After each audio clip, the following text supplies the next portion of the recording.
بسم الله الرحمن الرحيم ওয়ালাইকুম আসসালাম। ঢিলা কুলুপ সম্পর্কে এক ভাই জানতে চেয়েছেন 604 থেকে। ঢিলা কুলুপ সম্পর্কে আসলে বলার কিছু নেই। ঢিলা কুলুপ সম্পর্কে বলার কিছু নেই। এখন আমরা খাচ্ছি হচ্ছে ভাত। এখন আপনি যদি বলেন যে রুটি সম্পর্কে কিছু বলেন, তাহলে রুটি সম্পর্কে যেটা বর্ণিত হয়েছে হাদিসে সেগুলো আমি বলতে পারবো। অথবা আমরা খাচ্ছি পানি, আপনি খাচ্ছেন শরবত। তো শরবত সম্পর্কে বা পানি সম্পর্কে কিভাবে কি বর্ণিত হয়েছে, এটা হচ্ছে এরকম একটা জিনিস। তো রাসূল সাল্লাল্লাহু আলাইহি ওয়াসাল্লাম ওনার জীবদ্দশায়, অর্থাৎ নবুয়তি জীবনে পানি এবং ঢিলা একসাথে ব্যবহার করেছেন এই ধরনের কোনো হাদিস দুনিয়া অর্থাৎ আসমানের নিচে কোথাও আছে এটা আমার জানা নেই। এটা আসমানের নিচে কোথাও আছে এটা আমার জানা নেই।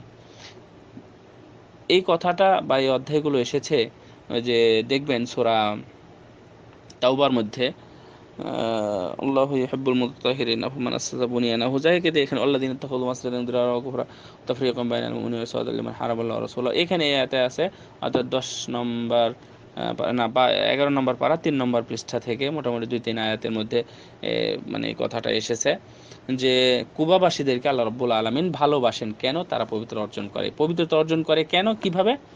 সেটা হলো যে তারা ঢিলা কুলুপ নিত, এই জন্য আল্লাহ তাদের পবিত্রতাকে ভালোবেসেছেন। এই কথাটা সম্পর্কে একটা হাদিস আসছে ইবনু কাসিরে, যে হাদিসের কোনো হাওলা নেই।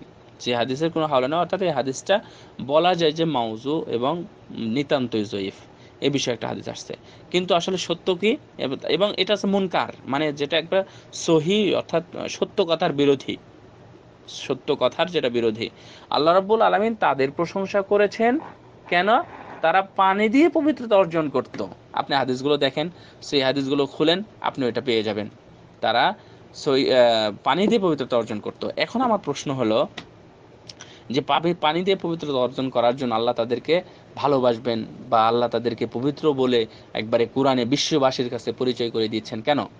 হ্যাঁ, এখানেই মজার কথা হচ্ছে যে এখনও যারা ইউরোপ আমেরিকাতে আছেন, যারা অমুসলিম কান্ট্রিতে যারা বসবাস করেন, আপনারা একটু খেয়াল করে দেখবেন যে তারা দেখবেন যে কয়জন পানি ব্যবহার করে, অথবা তাদের বাথরুমে কত মানে পানি আছে কিনা। দেখবেন যে অফিস আদালত, তারপরে হচ্ছে স্কুল কলেজ যেগুলো আছে এইসব যাতে পানি নেয়, আমি তো আশ্চর্য হই। অর্থাৎ এটা হচ্ছে তাদের অভ্যাস, ঢেলা কুলুপ অথবা টিস্যু দিয়ে তারা কাজ সারবে। এবং এই যে এখানে যারা হজ করতে আসেন, আমি এবছর না তার আগের বছর হজ করেছিলাম ওই ভাইদের সাথে। তো দেখলাম যে এটা হচ্ছে তাদের অভ্যাস। তো তাদের সাথে যখন কথা বললাম তখন বিষয়টা পরিষ্কার হলো যে আসলে তারা এটার উপর অভ্যস্ত। লা হাওলা ওয়ালা কুওয়াতা ইল্লা বিল্লাহ। এটা মুসলমান অভ্যস্ত হয়েছে কিসে? ঢেলা কুলুপে। আর আমাদের বাংলাদেশে যেটা আছে সেটার বিষয়ে কোনো দলিলই নেই, এবং যারা এটা করে তাদেরকে আপনি বুঝাতে পারবেন না। আমরা মসজিদে নববীতে হাজীদের সাথে যখন কথা বলি তখন এই ধরনের অধ্যায়গুলো আসে, তো আশ্চর্য হয়ে যায় যে যারা এই ঢেলাকুলুপ ব্যবহার করে তাদেরকে আমরা বুঝাতে পারি না যে ঢেলাকুলুপ ব্যবহার করা যাবে না, এটা চলবে না ব্যবহার করা। পানি থাকা অবস্থাতে আপনাকে কে ঢেলাকুলুপ ব্যবহার করতে বলেছে? সতর্কতা। সতর্কতা কি রাসূল সাল্লাল্লাহু আলাইহি ওয়াসাল্লাম সাহাবীদের চাইতে বেশি সতর্ক হবেন আপনি? দুনিয়াতে কোনো হাদিস আমরা খুঁজে পেলাম না যে কোনো সাহাবী অতিরিক্ত সতর্কতার জন্য, পেশাব থেকে সতর্কতার জন্য রাসূল সাল্লাল্লাহু আলাইহি ওয়াসাল্লাম বলেছেন। তার মানে কি এটা বলেছেন যে মানে হচ্ছে পানি আছে, পানিও নিবে, তুমি ঢেলাগুলোও নিবে? রাসূল সাল্লাল্লাহু আলাইহি ওয়াসাল্লাম কোনোদিন এমনটা করেননি। যদি কোনো জায়গাতে পানির অনুপস্থিতি পেয়েছেন তখন উনি ঢেলাগুলো ব্যবহার করেছেন। স্পষ্ট হাদিস, সহিহ হাদিস। আর যেখানে পানি ছিল উনি পানি ব্যবহার করেছেন, পানি ছিল বা ঢেলনা নিয়েছেন, এই ধরনের কোনো হাদিস আপনি খুঁজে পাবেন না। আল্লাহ যেন আমাদেরকে হেফাজত করে এই ধরনের কোনো আমল। এবং আমি আপনাদেরকে একটা তথ্য দিই। তথ্যটা হলো যে বাংলাদেশে যারা ঢেলা কুলুপ নেয়, মানে এমনি আমরা স্বাভাবিক দিকে একটা বিবেচনা করতে পারি। এবং আরও যে কি যেগুলো হয় সেগুলো আমি আপনাদেরকে কিভাবে বলি যে তারা ওই যে কাশি দেয়, উঠা বসা করে, মানে 40 কদম হাঁটতে হবে, এগুলো সমস্ত মকসুদুল মুমিনের বক্তব্য। এগুলো হচ্ছে কোনো কোরআন হাদিস ফেকা হেদায়া কোথাও নাই। এগুলো কোথাও নাই।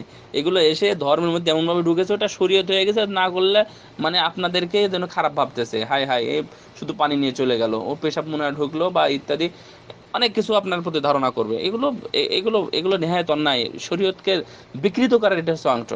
যে কথাটা বলতে চাচ্ছিলাম, যে কথা মনে হয় বেশি হয়ে যাচ্ছে আজকে। তো মানে আমাদের বাংলাদেশে যারা ঢেলাগুলো ব্যবহার করে নেয় এবং প্রাতিষ্ঠানিকভাবে এগুলো নিয়মকানুন করা আছে, পেশাব পায়খানা এগুলো নোংরা করে দিবে, লা হাওলা ওয়ালা কুওয়াতা ইল্লা বিল্লাহ, তো যারা করে এদের কেন্দ্র কিন্তু মানে দেওবন্দ, এবং তারা সবাই দেওবন্দের অনুসারীরা, এবং দেওবন্দি থেকে কোনো কথা প্রচার করে, দেওবন্দ থেকে বলে, এবং দুনিয়াতে যত এলেম আছে সব দেওবন্দে। মানে দুনিয়াতে যদি কোথাও আলেম থাকে তাহলে দেওবন্দি আলেম আছে, আর এলেম যদি থাকে তাহলে ওখানেই এলেম আছে, অন্য কোথাও নাই। আর ওদের কথাটা সবচেয়ে বড় হবে, তাদের এই ধরনের কত ভ্রান্ত ধারণা আছে। তো মজার ব্যাপার হলো এখানে কেউ কুলুপ ব্যবহার করে না।